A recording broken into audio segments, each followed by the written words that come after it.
Hello বন্ধুরা, সবাই কেমন আছো? আশা করি সবাই ভালোই আছো। তো আজ রথযাত্রা, সেই উদ্দেশ্যে সকলকে জানাই প্রীতি ও শুভেচ্ছা, অভিনন্দন। ডিউটি শেষ করে বাড়ি যাওয়ার পথে দেখি রথের মেলা বসেছে। তো এখানে নানা রকমের দোকানও বসেছে। তারই মাঝে একটা দোকানে দেখি গরম গরম জিলিপি ভাজা হচ্ছে।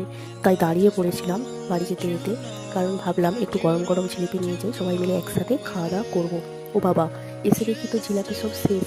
তোমরা বললে বিশ্বাস করবে না, দোকানটাতে এত ভিড় জমেছিল যে তারা তো ঠিক মতো সাপ্লাই দিতে পারছিল না। আমি আর ভিতরে মেলার ভিতরে ঢুকিনি, কারণ বাড়ি যেতে অনেকটা দেরি হয়ে যাবে। তাই পাশে একটা দোকান ছিল, সেই দোকানটায় এসেছিলাম। তো এসে এই অবস্থা দেখছি। আর গরম গরম জিলাপি খেতে কার না ভালো লাগে বলো? আমার তো বেশ ভালোই লাগে। তোমাদের কার কি ভালো লেগে থাকে তো কমেন্ট করে জানিও। তারপর জিলাপি অনেক কষ্টে নেওয়ার পর আর বেশি রাত করিনি, কারণ ইচ্ছে করছিল একটু মেলাটাতে থাকি, কিন্তু রাত হয়ে যাবে অনেক, সেই জন্য আর ওয়েট করিনি। তারপর বাড়ি চলে আসছিলাম, এসে দেখি সবাই ঘুমিয়ে পড়েছে। আসলে বাবার শরীরটা খুব একটা ভালো নয়, তো ভাইও ঘুমিয়ে পড়েছে। তাই আর কেউ খেলো না ওরা জিলাপি। আর মাও ছিল না, কারণ এখানে পাশে একটা হরিনাম সংকীর্তন চলছিল রথের অনুষ্ঠান উপলক্ষে, তাই সেখানেই ছিল।